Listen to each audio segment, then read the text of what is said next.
रामकृष्ण हरी. तर हे आपल्या वैष्णव सदन या निवासस्थानाचं प्रांगण आहे आणि हे समोर जे पाहताय तुम्ही झाडं झुडपं वेगवेगळ्या फळांची खूप अशा प्रकारचे रेलचेल आहे झाडांची आणि ही सगळी झाडं विशेष म्हणजे मी लावलेली आहेत याचा मला खूप खूप अशा प्रकारचा अभिमान आहे.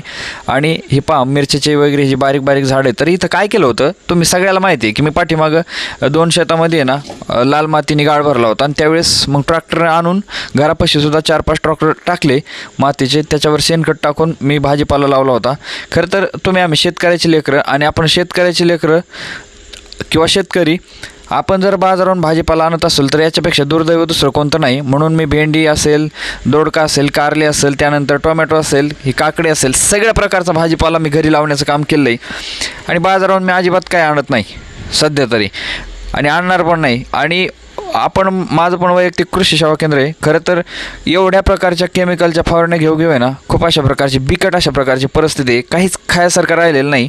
आणि शेतकऱ्यांनी तरी कमीत कमी आपण जर शेतकरी असाल तर आपण 2 वाफे 4 वाफे घरी भाजीपाला करून खा हे माझं तुम्हाला या व्हिडिओच्या माध्यमातून सांगणं. याची चव पण आहे ना एकदम जबरदस्त अशा प्रकारची चव आहे मायबापांनो आणि ताजं आपल्या घरचं आपल्याला लगेच खायला मिळतं. तुम्ही काय करतात विकत आणतात की घरी पिकवतात घरचं पिकवलेलं खातात हे कमेंट करून सांगा बरं मला एकदा.